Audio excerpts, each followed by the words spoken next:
अस्सलामुअलैकुम dear student, hope you are doing well.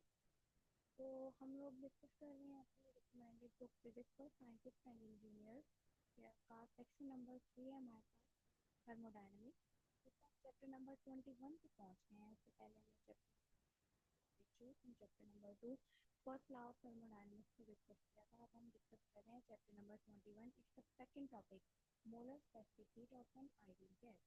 ठीक है, लास्ट लेक्चर में हम लोगों ने पढ़ा था, क्या पढ़ा था बोला, molecular model of an ideal gas के बारे में स्टडी किया था। कि उसके बारे में डिस्कशन भी की थी कि पहले उसकी टर्म्स पढ़ी थी कि कौन सी कंडीशंस है, उसकी कौन सी फिजिकल प्रॉपर्टीज होनी चाहिए, बिहेवियर क्या होना चाहिए। उसके बाद उसकी हम लोगों ने एक माइक्रोस्कोपिक एक मॉलिक्यूल लिया, कंसिडर किया MI, उसके अकॉर्डिंग हम लोगों ने उसकी ली थी डेरिवेशन की। लास्ट में हम लोगों ने उसको मैक्रोस्कोपिक प्रॉपर्टी प्रेशर से रिलेट कर दिया, जो कि कोई भी गैस का मॉलिक्यूल एक्सर्ट करता है। नेक्स्ट हम लोग मजीद इसको स्टडी करते रहे थ्रू आइडियल गैस इक्वेशन से, तो हमें क्या पता चल गया कि जो हमारे पास प्रेशर काइनेटिक एनर्जी है वो डायरेक्टली प्रोपोर्शनल है किसके, टेम्परेचर के। इन दोनों का आपस में क्या है, डायरेक्ट लिंक है, as a function of temperature है। आज के टॉपिक में हम जो स्टडी करने वाले हैं वो है molar specific heat of an ideal gas. अब इसमें कंसीडर करते हैं कि हमारे पास ना ये ग्राफ दिया हुआ है। हम कंसीडर करते हैं कि हम ऐसे सब कुछ प्रोसेसेस करते हैं जिसके नतीजे में क्या होता है, हमारा टेम्परेचर डेल्टा टी चेंज हो जाता है। ये आइसोथर्म बने हुए हैं दो। ये आइसोथर्म का मतलब होता है ऐसा प्रोसेस जिसमें टेम्परेचर चेंज ना हो, प्रेशर और वॉल्यूम सिर्फ चेंज हो एट कांस्टेंट प्रेशर टेम्परेचर। ये टेम्परेचर टी के लिए फॉर एग्जांपल 30 डिग्री के लिए, और ये temperature T plus delta T for example 35 degree के लिए। ठीक है, इसका मतलब है कि इन दोनों में क्या है, टेम्परेचर का सेम वो चेंज है। अगर मैं कहती हूँ कि हम लोग इसमें डिफरेंट पार्ट ले सकते हैं, जैसे आई से एफ जाने के लिए हमने हमें टेम्परेचर तो डेल्टा टी लेना है ना, यानी 5 डिग्री का चेंज आ जाए हमारा, 30 से 35 हो जाए, और इस आइसोटर्म पे हम लोग किसी भी पॉइंट पे लाई कर सकते हैं। अगर हम कहते हैं कि अगर हम इससे इस पॉइंट पे जाएंगे, या फिर हम इस एफ प्राइम वाले पॉइंट पे जाएं, या फिर इस एफ डबल प्राइम वाले पॉइंट पे जाएं, तो तीनों केसेस में हमारा टेम्परेचर का चेंज जो है वो सेम होगा। ठीक है, 30 से 35 डिग्री पे पहुंच जाएंगे। और इसी तरह इंटरनल एनर्जी वो हमारी डिपेंड कर रही है टेम्परेचर पे। इसका मतलब क्या है, इंटरनल एनर्जी का चेंज भी इन तीनों पॉइंट्स के लिए सेम होगा।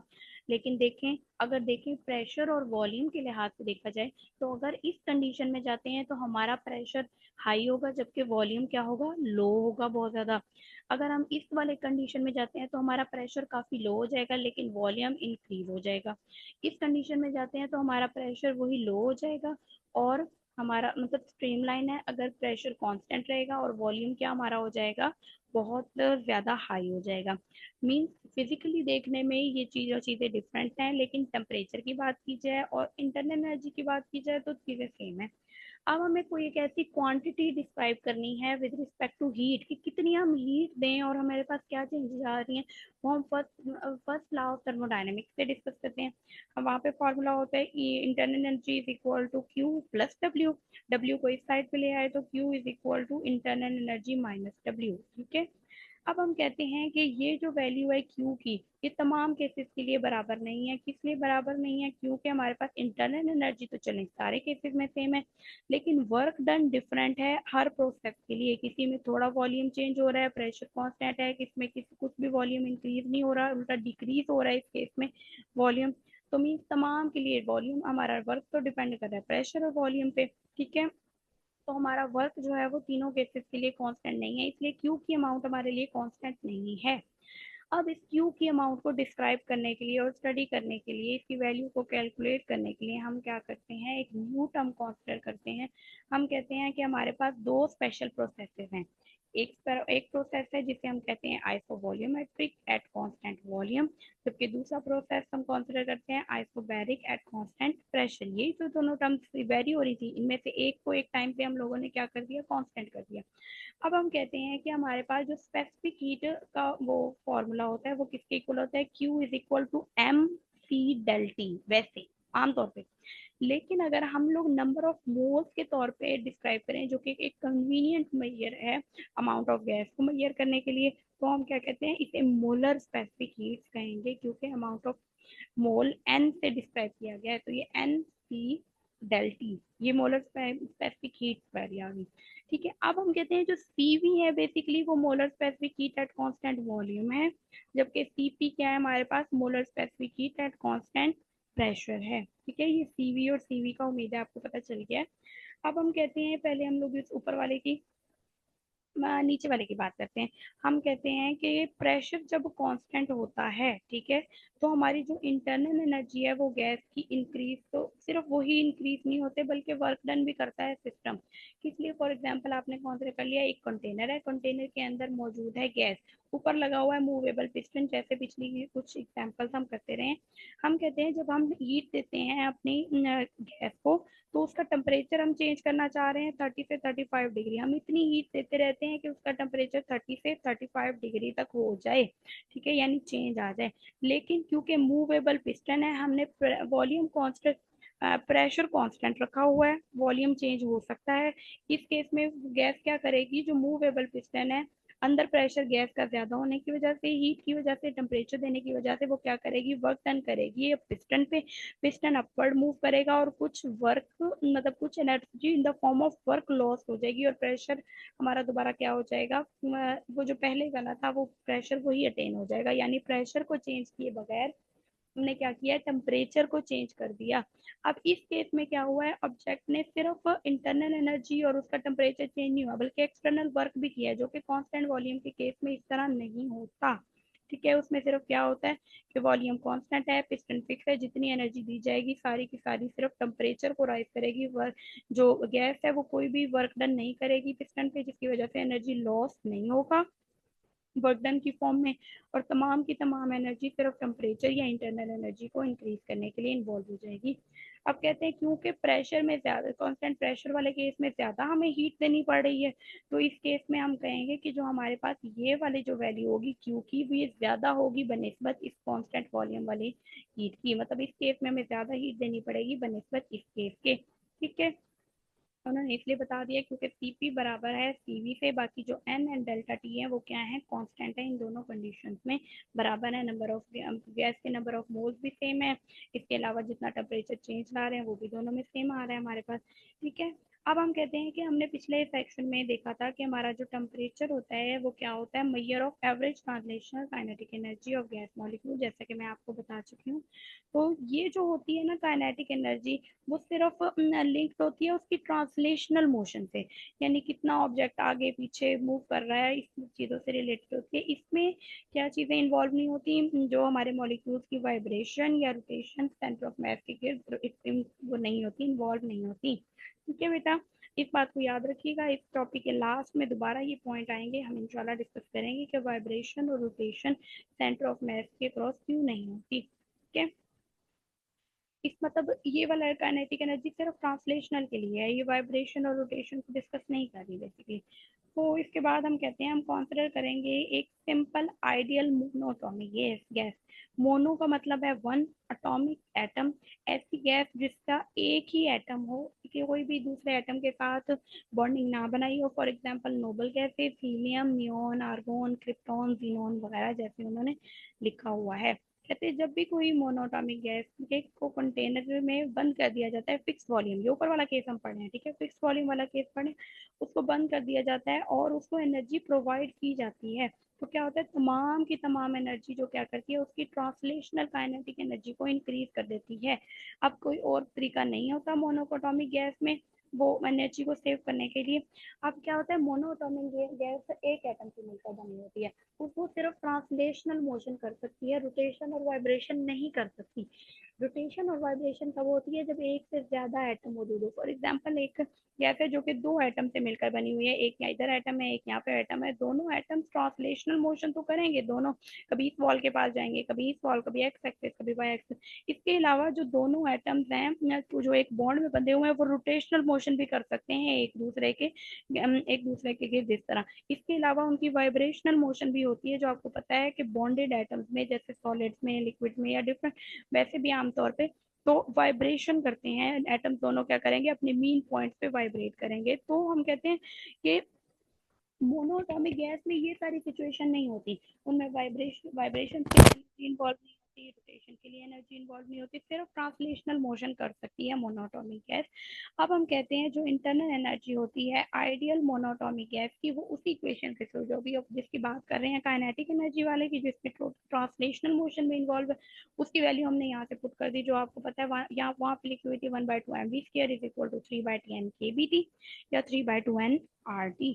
इन इक्वेशंस को मैंने अच्छी तरह बताया था कि N K B T N R T दोनों में एक दूसरे में कैसे चेंज हो सकते हैं। ठीक है, अब हम मोनोटॉमिक गैस के लिए मैं कंसीडर करती हूँ कि हमारे पास जो टेम्परेचर टी है वो फंक्शन, वो किसका डिपेंड करता है, इंटरनल एनर्जी सिर्फ टेम्परेचर पे डिपेंड करिए जो कि हमें बता रहा है, लेकिन जो बाकी हैं इसके अलावा जो आइडियल गैसेस नहीं हैं और वो क्या हो सकते हैं कि उनके जो मोनोटॉमिक नहीं है इंटरनल एनर्जी, उनकी फंक्शन ऑफ टी के अलावा उनकी एग्जैक्ट रिलेशनशिप कोई और भी हो सकता है, वो टाइप ऑफ गैस पे डिपेंड करता है। ये आइडियल गैस के लिए, मोनोटॉमिक आइडियल गैस के लिए देखिए उन्होंने लिखा हुआ internal energy ideal monoatomic gas के लिए, ये वाला हम लोग इक्वेशन यूटिलाइज कर रहे हैं, और मोनोटॉमिक गैस के लिए हम सारी अपनी क्या कर रहे हैं, डेरिवेशन कर रहे हैं। ठीक है, अब देखिए बेटा हम लोग इस वाली, हम लोग फर्स्ट लॉ ऑफ थर्मोडायनेमिक्स को कंसीडर करते हैं उसी केस के लिए जब कांस्टेंट वॉल्यूम है। आपको पता है कि अभी हम ये सारा कांस्टेंट वॉल्यूम के लिए डिस्कस कर रहे हैं ना, मैं आपको बता रही हूँ कि मोनोटॉमिक गैस हमने ली है जिसके हमारे पास किसमें पड़ी हुई है, फिक्स्ड वॉल्यूम वाले कंटेनर में पड़ी है, उसके लिए इंटरनल एनर्जी, फिर उसके बाद कॉन्स्टेंट वॉल्यूम वाले के लिए हम लोग फर्स्ट लॉ ऑफ थर्मोडायनेमिक्स हमारी क्या हो जाएगी, internal energy is equal, Q is equal to internal energy minus W. W2 के कांस्टेंट वॉल्यूम में dV यानी चेंज इन वॉल्यूम जीरो है, तो ये पूरी की पूरी टर्म जीरो हो गई, क्यू इक्वल आ गई सिर्फ चेंज इन इंटरनल एनर्जी के। ठीक है, ये फर्स्ट लॉ ऑफ थर्मोडायनेमिक्स से हमें पता चल गया। अब हम दूसरे अल्फाज में ये लिख सकते हैं कि तमाम एनर्जी जो ट्रांसफर की गई है किसी भी सिस्टम को, ये क्यू, वो तमाम की तमाम इंटरनल एनर्जी को यानी टेम्परेचर को या इंटरनल एनर्जी को इंक्रीज करने में यूटिलाइज हो गई है। ठीक है, अब उसके बाद हम क्या करते हैं, इस क्यू के अंदर कांस्टेंट वॉल्यूम वाला रिलेशन पुट कर देते हैं जो हमारे पास इक्वेशन 20.23 में आई थिंक है। ठीक है, वहां से क्यू की वैल्यू पुट कर दी और रीअरेंज कर लिया, delta E is equal to Q की वैल्यू क्या हो गई, N C V del T. अब ये इक्वेशन हमें क्या बताती है कि ये इक्वेशन जो है वो एक से ज्यादा एटम वाले मॉलिक्यूल्स के लिए भी काफी हद तक सूटेबल है, जैसे कि मोनोटॉमिक गैस के लिए कहते हैं ये वाली जो इक्वेशन है ये सूटेबल है ज्यादातर गैसेस के लिए। अब हम क्या करेंगे, इसको रीअरेंज कर लेते हैं, 1/n इधर आ गया, डेल्टा टी इधर आ गया, delta E over delta T ओ बन गया। अगर हम कहते हैं कि हम लिमिट लगा देते हैं इस फंक्शन के ऊपर कि हमारे जो small changes in internal energy, small changes in temperature में डिवाइड कर देते हैं, बहुत सारे पार्ट्स में डिवाइड कर देते हैं अपनी इंटरनल एनर्जी और टेम्परेचर चेंज को, तो हम कैसे लिख सकते हैं इसे, डिफरेंशियल की फॉर्म में, D internal over D T लिख दिया हमने। क्लियर है, इसमें कोई कंफ्यूजन तो नहीं होगी आपको। अब ये सारी बात हम कांस्टेंट वॉल्यूम पे कर रहे हैं, भूलना नहीं है क्योंकि सीवी भी बता रहा है कांस्टेंट वॉल्यूम। अब देखें उसके बाद हमने क्या क्या किया है कि ये जो डी की वैल्यू है, ठीक है, D E over D T की वैल्यू, ये इस इक्वेशन से, सॉरी, ये जो ई इंटरनल है इज इक्वल टू, हम लोग इस वाले इक्वेशन से टी को इधर ले आएगा, दोनों का हम लोग चेंज ले भी लें तो ये किसके इक्वल हो जाएगा, 3/2 NR के। ठीक है, ये वाली वैल्यू हम लोग ई बाई टी के लिए उधर पुट कर देते हैं, ये देखें। तो उसके बाद हमने क्या बचा, 3/2 NR, एन जो है वो इस वाले एन से क्या हो गया, कैंसिल, सिर्फ आर बच गया। आर क्या है हमारे पास, यूनिवर्सल गैस कांस्टेंट है, इसकी वैल्यू को पुट करेंगे, आपके कैलकुलेटर में भी होती है, तो इसको पुट करके हमारे पास जो ये वैल्यू आई है ये क्या है, किसकी वैल्यू के लिए, तमाम मोनोअटोमिक गैसेस के लिए ये वैल्यू वो है, वैलिड है।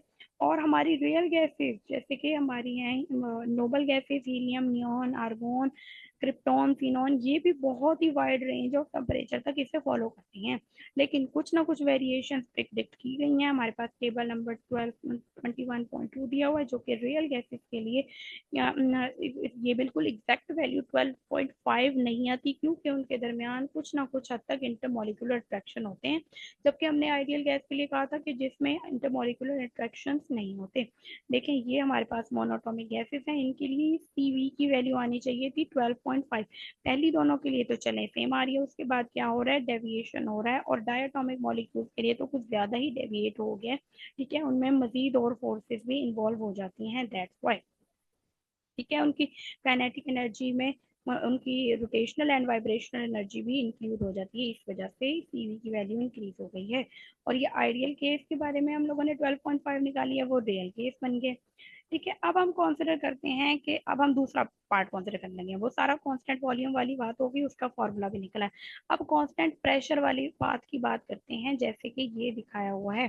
कांस्टेंट वॉल्यूम वाला कौन सा था, ये वाला पार्ट था। कांस्टेंट प्रेशर वाला पार्ट कौन सा है, I इंटू एफ प्राइम, जिसमें प्रेशर के से रिलेटेड एक स्ट्रेट लाइन आ रही है, जबकि दूसरे में वॉल्यूम से रिलेटेड एक वॉल्यूम एक्स के ऊपर एक स्ट्रेट लाइन आ रही थी, ठीक है। अब हम कहते हैं कि हमारे जो पाथ है उसमें टेम्परेचर का चेंज वही डेल्टा टी है, पहले 30 था, अगर बाद में 35 हो गया तो 5 डिग्री का चेंज आया, ठीक है। एनर्जी जो है वो हीट के थ्रू में फॉर्म में ट्रांसफर की गई है, वो किसके इक्वल होनी चाहिए, एनसीपी डेल्टी। लेकिन जो वॉल्यूम चेंज आया है इस प्रोसेस में, उसकी वजह से क्या होगा, वर्क डन होगा, W is equal to minus P del V, जबकि P कांस्टेंट वैल्यू है। कांस्टेंट वैल्यू होने का मतलब ये नहीं कि वैल्यू सारी जीरो हो जाएगी, इसका मतलब है इसकी वैल्यू पुट की जाएगी, क्योंकि यहाँ पे P की वैल्यू इन्वॉल्व है, चेंज इन पी की नहीं, ओके। डब्ल्यू की वैल्यू ये आ गई। अब हम क्या कह रहे हैं, इसको हम फर्स्ट लॉ ऑफ थर्मोडायनेमिक्स में लिख देंगे, internal energy is equal to Q plus W. Q की वैल्यू ये मैं आपको बता चुकी हूँ, डब्ल्यू की वैल्यू भी ये देखिए माइनस पी डेल वी हमने पुट कर ली, ठीक है। अब हम इस केस में आगे कहते हैं कि हमारे पास जो है, क्योंकि हमने देखा कि हमारी दोनों केसेस में आई से लेकर एफ तक चेंज हो रही है, दोनों में इंटरनल एनर्जी सेम है, तब क्योंकि टेम्परेचर का चेंज सेम है, इंटरनल एनर्जी डायरेक्ट फंक्शन है, डायरेक्ट लिंक है हमारे सिर्फ टेम्परेचर से।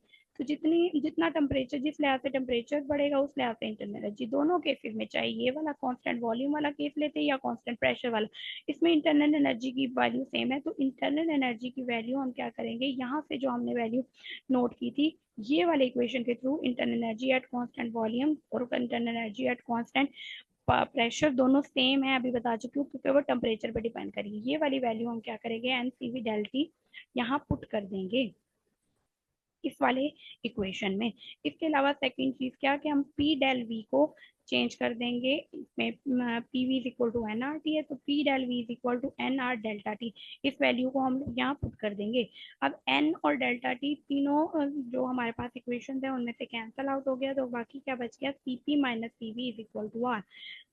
तो हम कहते हैं कि जो ये इक्वेशन है ना, ये जो भी एक्सप्रेशन दिया गया, ये आइडियल गैसेस के लिए प्रिडिक्टेबल है, उसको बिल्कुल एग्जैक्ट मेजर दे रहा है, और ये क्या बता रहा है कि हमारा आइडियल गैस का जो स्पेसिफिक हीट है एट कांस्टेंट प्रेशर वो ज्यादा होती है specific heat at constant volume पे, और कितनी ज्यादा होती है, बाय वैल्यू आर। आर हमारे पास क्या है, यूनिवर्सल गैस कांस्टेंट जिसकी वैल्यू है 8.31 जाउल पर मोल पर केल्विन, ठीक है। अब दोबारा टेबल में ये सारी चीजें शो कर दी गई हैं कि डिफरेंट चीजों के लिए, डिफरेंट वैल्यूज के लिए क्या है, सीपी की वैल्यू क्या है, सीवी की वैल्यू पहले आपको बता चुकी हूँ, सीपी माइनस सीवी की वैल्यू आर आनी चाहिए थी, यानी 8.31 आनी चाहिए, ठीक है। लेकिन देखिए हमारी रियल लाइफ में 8.31 किसी भी एक का नहीं है, क्योंकि वो आइडियल के लिए, ये डेली लाइफ रियल गैसेस के लिए, इनमें थोड़ा सा डिफ्रेंसिएशन होता है। ये वाई क्या है, ये गैमा इसको बेसिकली बोलते हैं, ये क्या है, सीपी ओवर सीवी की रेशियो है। इस वैल्यू को भी हम अभी आगे डिस्कस करेंगे, और इसका टेबल यहाँ पहले ही दिया जा चुका है। हम कंसिडर करते हैं कि सीवी की वैल्यू निकाली 3/2 आर मोनोटोमिक गैसेस के लिए। अगर हम सीवी की वैल्यू 3/2 आर इस सीपी माइनस सीवी और इज इक्वल टू आर वाली वैल्यू में पुट कर दें, तो सीपी की वैल्यू आ जाएगी 5/3 आर, ठीक है, 5/2 आर। और इसकी वैल्यू को वैल्यूज पुट करने के बाद हमारे पास ये इक्वेशन आ जाएगी, 20.8 आना चाहिए हमारे पास आइडियल केस में। 20.8 जो है वो हमारी मोनोटोमिक गैसेस के लिए बिल्कुल एग्जैक्ट वैल्यू है, लेकिन इसके अलावा डायटोमिक पॉलीएटॉमिक गैसेस के लिए ये वैल्यू क्या कर गई है, डेविएट कर गई है, ठीक है। इसके बाद उन्होंने वही गैमा वाली वैल्यू आपको जो बता रही हूँ कि एक डायमेंशनलेस क्वांटिटी है, रेशियो है मोलर स्पेसिफिक हीट की, ग्रीक लेटर गैमा से डिस्क्राइब किया जाता है, वो किसके इक्वल है 1.67। अब हम कहते हैं कि ये वैल्यू भी डिफरेंट फार्मूलाज में यूज की जाती है, दिस दैट्स व्हाई हम लोगों ने इसको कैलकुलेट किया 1.67। अब इसको भी टेबल में देख लेते हैं कि आइडियली 1.67 होनी चाहिए थी, और ये सिर्फ first two gases monatomic gases के लिए जिनमें इंट्रैक्टिव फोर्सेस अट्रैक्टिव फोर्सेस जो एटम्स के दरमियान है वो बहुत ज़्यादा वीक हैं, तो ये आइडियल गैस की कैटेगरी में कुछ हद तक आ रही है, लेकिन बाकी जो हैं वो इससे बहुत ज़्यादा डेविएट कर गई हैं। ठीक है, वो शो कर रही हैं कि ये रियल गैसेस हैं, और आइडियल गैस का मॉडल ही हमने इसलिए बनाया था ताकि हम बेसिक कैलकुलेशन कर लें, और फिर उसके बाद जितनी डेविएट की हैं, जितनी रियल लाइफ में एक्सपीरियंस की है, उस लिहाज से हम फॉर्मूले को इन्हेंस कर लें, थोड़ा मोटिवेट करके, थोड़ा सा उसमें चेंजेस ला के रियल लाइफ गैसेस के लिए भी उसको वो सूटेबल बना लें। ठीक है, अब इसमें सारी बातें यही वाली बताई हुई हैं कि हमारे पास जो सीवी है उसकी वैल्यू ये है, जबकि सीपी की वैल्यू क्यों ज़्यादा है, क्योंकि इंटरनल एनर्जी उसमें चेंज होती है, और इसके अलावा अलावा वर्क डन भी किया जाता है, और जो इंटरनल एनर्जी है वो molar specific heat and hence molar specific heat complex gas की इंक्लूड करती है, रोटेशनल और वाइब्रेशनल मोशन भी होती है, इसलिए डेविएशन है। ठीक है, उसमें रोटेशनल और वाइब्रेशनल मोशन भी होती हैं। अब हम कहते हैं सॉलिड्स और लिक्विड की बात की जा रही है इसमें थोड़ी सी, क्या कह रहे हैं कि सॉलिड और लिक्विड के केस में ना, जो हमारे पास कांस्टेंट प्रेशर पे बहुत ही थोड़ी सी थर्मल एक्सपेंशन के थ्रू ना वो चेंज आता है वॉल्यूम में, इसलिए उस केस में हमारे लिए तकरीबन सीपी भी सीवी के बराबर ही होता है सॉलिड्स और लिक्विड के लिए। यहाँ पे हमारे पास एक क्विक क्विज है, इसमें कह रहे हैं कि अगर इंटरनल एनर्जी कैसे चेंज होगी आइडियल गैस की, अगर वो पाथ फॉलो करें, पाथ आई से एफ, जैसा कि फिगर 21.4 में दिया गया है। ये है फिगर 21.4। इसमें कह रहे हैं कि अगर आई से एफ तक पाथ फॉलो किया गया है तो इंटरनल एनर्जी में क्या चेंज आएगा। आपको पता है कि टेम्परेचर के इंक्रीज होने से इंटरनल एनर्जी इंक्रीज होगी, इसका ऑप्शन आएगा कि इंटरनल एनर्जी इंक्रीज होती है। सेकेंड वेरिफिकेशन का जो पार्ट है उसमें पूछा गया है कि अगर हम लोग अपनी जो हमारा सिस्टम है उसको चेंज करें एफ से एफ प्राइम पर, तो क्योंकि टेम्परेचर इस आइसोथर्म पर सेम है, एफ से एफ प्राइम पर चेंज करने में आपका वो एनर्जी जरूर, हीट की क्वांटिटी या एनर्जी की क्वांटिटी जरूर यूज होगी, लेकिन इंटरनल एनर्जी नहीं चेंज होगी क्योंकि टेम्परेचर कांस्टेंट है। तो ये क्विज क्विजेस के आंसर हैं, उन्होंने दो ऑप्शन, दो पार्ट इसमें पूछे हुए हैं। ठीक है, इसके बाद है हमारे पास एक एग्जांपल है, वो क्या कह रहे हैं, heating a cylinder of helium, helium के सिलेंडर को हम हीट करने लगे हैं, हम कहते हैं उसकी जो सिलेंडर है उसमें 3 मोल ऑफ हीलियम है, मोल एन की वैल्यू दे दी गई है, उसका जो इनिशियल टेम्परेचर है वो है 300 केल्विन। अब आप बताएं एट कांस्टेंट वॉल्यूम वाली बात की गई है, कांस्टेंट वॉल्यूम में उसका अगर टेम्परेचर इंक्रीज किया जाए 500 डिग्री केल्विन में तो कितनी एनर्जी वो लेगा, यानी क्यू की वैल्यू आपने निकालनी है तो कांस्टेंट वॉल्यूम के लिए N CV delta T. CV की वैल्यू नहीं दी हुई, वो बेटा आपने याद करनी है, या हो सकता है कि एग्जामिनर आपको क्वेश्चन में दे दे। ठीक है, नहीं तो आप लोगों ने इसको याद करना है। अच्छा, सेकंड पार्ट है कि अब पहले कांस्टेंट हम लोगों ने वॉल्यूम की बात की है, ठीक है, अब वो पूछ रहे हैं यही सारा कुछ लेकिन कांस्टेंट प्रेशर में। ठीक है, और टेम्परेचर चेंजेस भी वही हैं, तो इसमें क्या करेंगे, सीवी की जगह सीपी की वैल्यू को लिखकर, इसके लिए हमारी जो हीलियम के लिए सीपी की वैल्यू को लिखकर हम लोग क्या करेंगे, सॉल्व आउट कर देंगे, और आप विजिबल देख सकते हैं कि हमारी सीपी के लिए जो एनर्जी यूज हो रही है वो ज्यादा है बनिस्बत सीवी वाली एनर्जी के। ओके बेटा, हमारा ये जो आज का टॉपिक है ये खत्म हो गया है, इसका नेक्स्ट टॉपिक है इक्विपार्टीशन ऑफ एनर्जी, जो हम इंशाल्लाह नेक्स्ट टॉपिक में डिस्कस करेंगे। अभी के लिए इतना ही, टेक केयर, अल्लाह हाफिज।